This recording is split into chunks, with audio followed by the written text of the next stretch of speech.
কি ও রাজাউল মিয়া, সে ডিউটির দিকে আছো না? মুদির না আমার লগে চিল্লি করছে। ভাইয়া আজকে ষোলো ভালো না বুঝছেন নি, অলরেডি যেতে পারে নেবে। ধরু মিয়া, এনে ইতা গুলো চলবো? এটা বাংলাদেশ না। তোমার যত জ্বর এটা হোক যাই হোক, ডিউটির মধ্যে তোমার যাইতে হইব।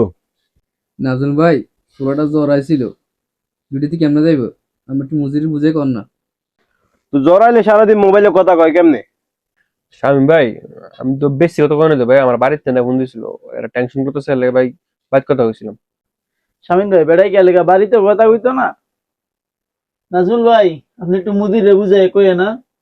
এটা তো আমার বাপের কোম্পানি, যাই মুদিরে কইলেই হয়ে যাবো গা। ভাই আপনারা লোকইও একটা বাংলাদেশি হইয়া আর একজন বাংলাদেশি আমরা সাহায্য করতে পারতেছেন না। তোমার এত মায়া লাগলে বেটা ডিউটিটা তুমি করে দিয়েও মায়া চোদায় না। আপনার ভাই জুয়েলে যেমন, আপনি এমন মেয়ে একবারে গাউরা জন নাই। এই তুই কারে গারো গেলি? আমার সামনে আমার বাইরে গারো গেলি? নাজুল ভাই, হ্যাঁ কিন্তু একবারে খেলাম।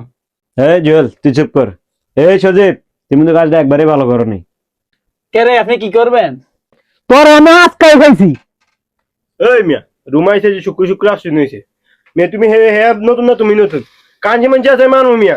এই শামিম মিয়া, হ্যাঁ তুমি কারে কানছে বাতলা মারবা? তুমি জানো না আমার ভাই? তুমি জানো না আমি কেডা?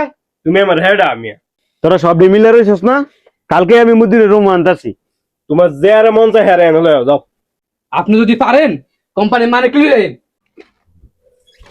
কিরে নাজমুল, শামিম, তোর রুমের মধ্যে কি শুরু করছিস? এটা দুদিন পরে পরে তোরা সব বাইরা এক্ষুনি আ।